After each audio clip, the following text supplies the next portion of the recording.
Everybody, it's Jelia Hepner with WRAL. I got a special guest with me today. Go ahead and introduce yourself. Hi, everybody. It's Tishmone. Y'all know what's up. Now, you guys, Tish is a star in the making. She just finished a crazy nice product. She's just amazing. I've known her for a couple of years now, and I'm just happy to have you on today to tell everybody about your amazing journey and then talk about this awesome project that you just wrapped up. So first, give us a little bit of background about yourself and how you got started. Man, okay, so Tishmone is an independent talent artist, recording artist, songwriter, singer, actress, model. And for the last probably like 10, almost 12 years, I've been indulgent in all of that at the same time in different seasons by the grace of God. And I am from Fayetteville, North Carolina, NC. Y'all know what's up. 2-6, shout out. But I'm so proud that I come from this city because there's a lot of people watching my journey. And there's been a lot of times where I just wanted to stop, and the city has just been pushing me to keep going. And we finally made it to the big screen, y'all. Yes. Now, speaking of the big screen, this is the surprise I have for you guys. If you haven't caught on, she has on the color purple. But she just wrapped up a big project on the big screen. Tell us about it. Tell us how it even came to pass. Oh The my color God. purple has had nothing but amazing reviews. So tell us how you even got a part in that. First of all, if you haven't seen it, you got to go see it. If you love musicals and you are into uh, just any musicals that you like, this is for Yes. you. If you already know the background of the story, bring that in an open mind and watch this film.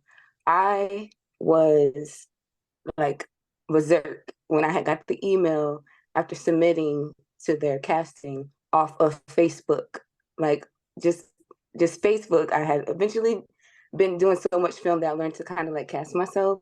And so I was able to like easily, after research, find this information that the casting director had put out on Facebook. Due to COVID, everything had to become digital, and people had to learn how to socialize in the internet on the internet. So this is how I was able to access this information. I don't have an agent. I don't have a manager. There was no one that was like, "Oh, let us help you do this." It was by the grace of God and me just trying to really go after my dream. So once I cast myself, I got on set, and I was like, "Okay, wait a minute." At the same time, I had just auditioned here in North Carolina at CFRT to be in The Color Purple, the musical. We were doing it at our regional theater here. And I wanted to be in it so bad. So I submitted this casting and I auditioned for the film. I did not get the part in the musical that I wanted. They asked me to understudy the film and be like fill-ins. And I was like, man, I was so heartbroken. But let me tell you, I also had got the email that I was going to be in the film. So I was like, oh, shoot. All of this was happening at the same time. The film and the musical was taking place at the same time in my life. So the film was being filmed in Atlanta. So I had to go to Atlanta and then come back here for rehearsals and stuff like that. So I was learning the film and the musical and the movie all at the same time. So when I got on set, I was able to be like, oh, I know that song, or I know this part. And so I got cast for the scene in the juke joint where Taraji comes in. I had just did that at the theater. We have a wonderful lady that played Suge Avery in the film. Her name is Tanisha. And I tell you, she blew this thing out the water in the musical version. You go see the movie and you're like, oh my God, like she kind of looks like her too and stuff like that. So just God played a really big part in this, y'all. That's what I'm trying to say. But anyways, we get to the juke joint on set and it is amazing. Fantasia's there, Taraji's there, Coleman's there, Danielle's there. Like, and then let me tell you how many people from North Carolina was there. These were like people that went to A&T, went to UNC. Like, I mean, like the arts, the people that go to college for the arts were in this film with me from North Carolina. I have great friends like Gerard and oh my God, I have to give you a list. Like it was just amazing. Even some of my friends that had worked at CFRT had been in the film with me. And so it was amazing, the experience. It was surreal. Blitz, the director, was very nice. He's a fresh director too on a big project like this, and he was gracefully graceful. Oprah was there a couple of times. I started out doing just the background work, being a dancer and, just being a couple in the scene and stuff like that. And like a few days later, being on set, you get to learn like how many other jobs there are. And I had previously done some stand-in work. Now, let me tell you, I was really fresh at this. But by the time they had asked me to be Fantasia stand-in, I was like, wait a minute, we don't even look alike. Like, what am I supposed to do? Like, and they was like, well, you guys are the same height. And I was like, really? We get together and we're not the same height. And so I'm like, God, what are we doing? Like, why do you want me to be this close to Fantasia? Because being her stand-in means that I do her stage work. And thanks to musical education, I knew what being a stand-in consist of, so I could play this part for her. Basically, that is all her stage work, her camera work. You tell her, hey, they want you to be in this spot and such and such. And so I got to work this close to her. Like, it was, pictures don't do the experience justice. And I'm not one of those people that are like, oh, let's take a picture. I'm like, I'm here, in the present. And I was really in those moments most of the time. So I got pictures, but not a lot. Yeah, but yeah. it was amazing. Like I don't even know. You're gonna ask me questions, girl, because I could go all day. Like I kind of just am really like feeling it, because once you're doing it, you don't really get to see what the outcome is going to be like. So I had no idea that I was gonna, like, what parts was going to be in it and stuff like that. But the little insert that I did get, the director put in at the last minute. I don't drink alcohol, so I don't really know how to be a drunk person, like, or how to be Yeah. intoxicated on film. I did the best I could, girl, and I must have been doing a good job, because he was like, "Can you come here?" I was like, "Mm-hmm." I And I love went over there. He it. was like, I just want you to stand right here and just be drunk as you are, and we're gonna give you this cameo. Do you know what that means? I was like, yeah. Yeah. And I know what it means now. I know what it means. I know what it means now. That I'm was so awesome. glad that you are part of this a movement in history, because an article in the New York Times, they put out that this was the biggest Christmas movie opening since 1993. And that is huge. So in reality, you're a part of history. You know what I mean? Like that's Like, huge. I had already did it, right? I knew that I was, doing the work. I had already done the work. But then when you see this, it's like the physical proof, like the evidence. Like, it's better than, let me take a photo or like trying to like just do everything on set. Like, this right here is like one of the best Christmas presents I've ever got. Like, hard work really does pay off. And you don't know what time it's going to pay off. Like, Mm-hmm, mm-hmm. And then they this always is going to be say in there that. forever. And I know, and Like, I for can see real. it in your face and the glow. Tell me, what is like one of the main points that you learned being on the set and just being in this movie? Like, what did you learn out of this? How did this make you like a better person? Like, what's the biggest thing takeaway from this? All of it. I watched the movie and I read like a little bit of the book when I was younger. Uh-huh. Alice Walker was there. Oh, And let wow. me tell you, girl, really, black don't crack for real, because she looked good. She looked good. The fact that she had been alive all these years, wrote that project, gave us that art, contribute to this film. She was on set just happy. We were happy to be there, but she knew that she had impacted history so much that they're going to do it again.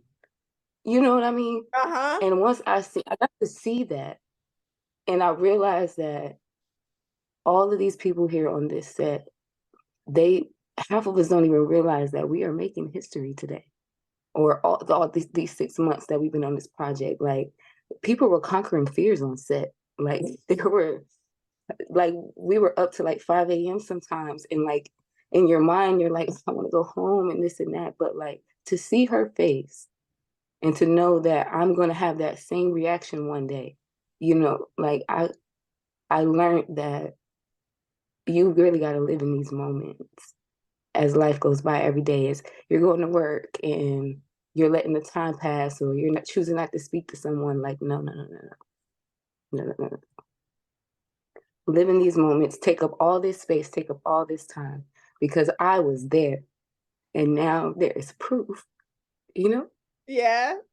And it's wonder all that work. I remember at this show a long time ago, you opened up and I was like, you're gonna be big. Like you're good. You just had that spirit. You're very humble about you. And you were just at all these events, like hustling music. Every time there was an event, you were there. So I just knew it was a matter of time, and it's here and it is your moment. And you cherish every moment of it because you deserve that. Because the people don't know how many times you got rejected, how many times people said no, how many times you poured money into something and didn't get anything back. Like people don't even know that. So you boast, and you're also an example. And I wanted to ask, like, what does the color purple mean to you? Because the color means so much to so many different people, but the color itself, and I see you're wearing it beautifully. Like, what does that mean to you? There is a quote in the script. I think it's in the film, but I know for sure it's in the script. And it's between Suge and Celie. And she says, you know, I think it pisses God off when when they walk past the color purple and don't acknowledge the beauty. You know what I mean? Like that's enough.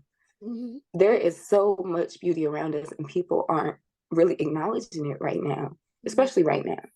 And at that time in my life when I was doing both of these projects, I didn't really realize how beautiful I was. I can see it physically, you know, but my insides weren't. So I won't tell myself that, you know, I was just working and forgetting that I'm a woman, you know, like taking masculinity into another level. Like, you know what I Yeah, mean? Like just yeah. doing so much I can't ignore the beautiful things that I have around me, the beautiful person that I am, and the beautiful parts of love that I want to give out into this world, you know? And so that's what the color purple means to me. I couldn't believe, girl. I was like, God, I see it. I see it. And every person that I've seen play Celie in person, Ametria here blessed us as Celie in the color purple, and it was beautiful. It was beautiful. And now seeing Fantasia, what? Two North Carolina stars, just amazing. If you know Fantasia, you know her story. She Yeah, deserved it. I know Girl, that's I'm about to cry the whole interview. Oh my God, because it was just that remarkable. Like, and I don't brag, I don't really like to boast. And if I do, it's about God. Like, and this yeah. is Hmm. Yeah, him cooking it up, stirring it up. Like, I tell you, like, I knew it. I knew it the whole time. I love that. Now I know this isn't like the final. This is just the beginning. So what other projects are you looking at in the future, or do you plan to even produce yourself one day? Like, do you want to produce a movie? Like, what are your life goals after this? Girl, let me tell you, I met so many people. 2 years ago, I had took the leap to go into film. I Mhm. was like, after doing our kind of people, I was like, I need to do this every day. Like, I could make this a job. So I went from Fayetteville to Atlanta, trying to, you know, just put myself out there more as a talent. And so I stumbled across like different TV shows. Our First Wives Clubs was one of my first projects. I got to work with Jill Scott, Mhm. and like that's where I learned the standing work and stuff like that. And after that, it kind of just kept going. And by the time I had got to this project, I had accumulated so much for my resume. It started to look like, oh, she knows what she's doing. And Yeah. so I finally got to Tyler Perry Studios, and I started doing like little background work. And working around there, girl, all the Black people do not gatekeep. So they're like, girl, they doing this, they doing that.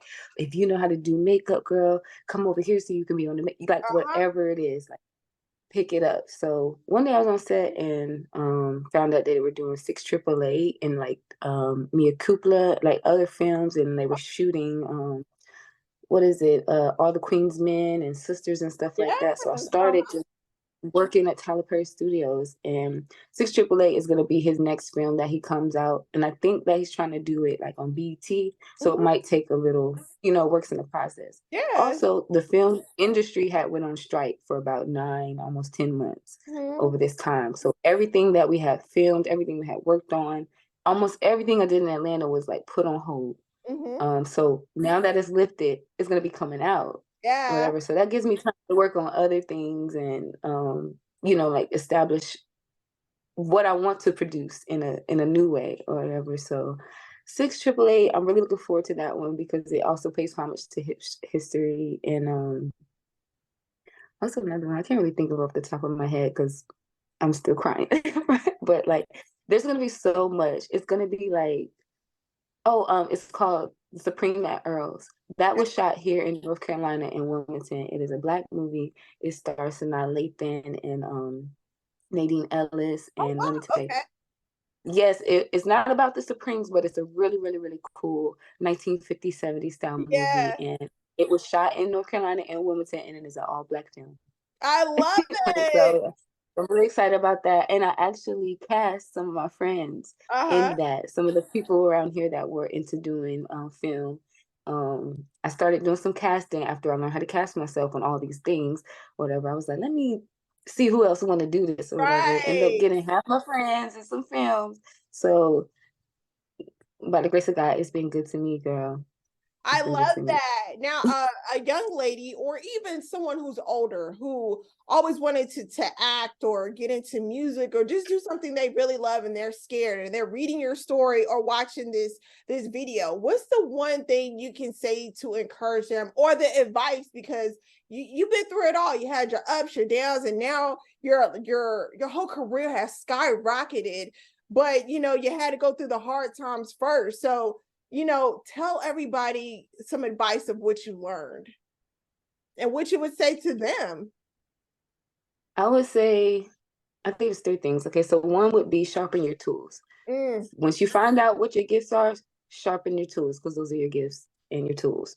So sharpen those, whether or not you can afford it or not. There are things are so accessible right now. Like I said, that information that I found it on Facebook. Um, so don't think that you got to have a large amount of money and you got to wait to a certain amount of time. If you got to wait because for a certain age, sharpen your tools while you can. Find out how you can, become better at what the things that you love, especially if it's acting, singing, or dancing. And if no one is doing that around you, be that one person and start it where you're at. You don't have to go somewhere else. That's the second thing. You don't have to go somewhere else till you're called to go somewhere else. Don't think that you have to move to be in the scene. The scene might not be the mix for you. It's just not for everybody. Everybody's not a hustler. You have to hustle. Like so if you are a better hustler at home, stay home, work from home, and wait until you get that call. And so move smarter, not harder. Take that from me. I love it. That's great advice. So many people, especially young people, they always just think, "Oh, well, I can go get famous in LA and Atlanta, and New York," and they just pack their bags and they don't have like the hustle in them, and so they're out there and they're like, "Well, why isn't this and why isn't this happening?" And sometimes you can kind of get a little bit more traction when you're a big fish in a small pond versus going to a lake and you have no connections in the lake. Like you just packed your bags I've of poops. I've gotten more opportunities by word of mouth Yeah. from the people that I live around. You know what Uh-huh. I mean? By Uh-huh. going out and being supportive in my community and networking with the people that are here Mm-hmm. that have been somewhere else, Uh-huh. I've gotten more opportunities like that way than having to drive my gas. Now I bust the road. Now you know me, I bust the road. Like I've driven myself thousands of miles. But some of those times I didn't have to work that hard. Yeah. I could have just waited for the call. Mm-hmm. And my third thing, I'm a mom. I don't know who knows, but I have a 13-year-old daughter. I've done all this with my kid. Mm-hmm. I've had help, but not assistance. Mm-hmm. And I've had to make certain decisions to guide that help for me. But it was worth asking every time. My daughter knows what I do. She knows who I am. I am her mother. She is my daughter, and she can witness every moment that I've had to exchange for this dream between me and her. So I want you to know that if you are a mother and you have stopped doing something because you have had children, it ain't over. It ain't over. I love that. I love that. Yeah.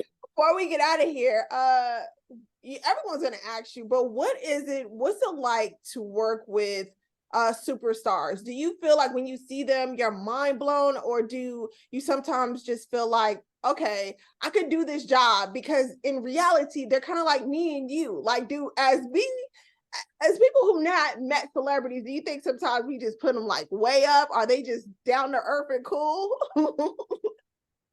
I learned this, and I think I learned this from Jill Scott, because you want to hear Jill Scott be sultry and stuff, you know what I mean? But in person, she is the most realest in the room. I mean, like, she told me my eyebrows look good, girl. Like, she took the time to walk across the room. You know what I mean? Like, she's in the press. She knows she's Jill Scott, but it's kind of like, okay, but what are y'all doing? You know Yeah. what I mean? Who are y'all? Who are y'all? And I also think that hard work recognizes hard work. You don't talk to everybody, and everybody doesn't talk to you. And it sometimes necessarily means because your energy has probably worked harder than the next person's energy. So you might not vibe with that person. But stars, celebrities, as glamorous as they may seem, they recognize people that work hard. I believe she came over there and told me, because she knew I won't play no games, because how fused my eyebrows look. You know what I mean? And meeting Fantasia and Taraji, like Taraji, everything that she's saying right now, Yeah.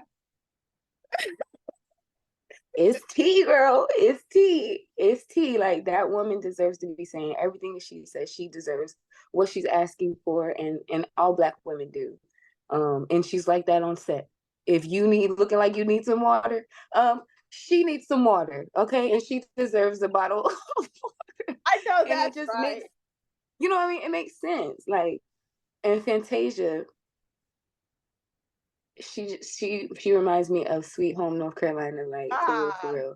We Yeah. appreciate the smallest things. I was the only person with a blanket on set. Like, I don't play no games. I'm gonna take care of me. Okay. So I knew he was gonna be out there at 5 a.m. It was gonna be cold. So I had my blanket.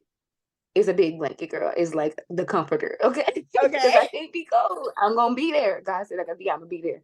So I put my blanket down, and she picked it up. She ain't have no idea whose blanket it was, but she knew she was cold.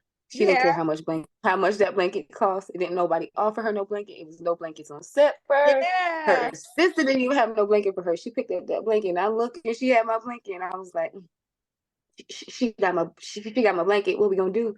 Because I need to be in it too. Like, Yeah. I ain't gonna take it from her, but I need to get in it with her. You know what I'm saying? And he was like, well, we gonna have to go over there and ask her for it. I went over there and asked her for it, and she said we can share. It's my blanket, but we can we can share. Like, I don't know if it was me, and I've grown as a person to be able to handle that kind of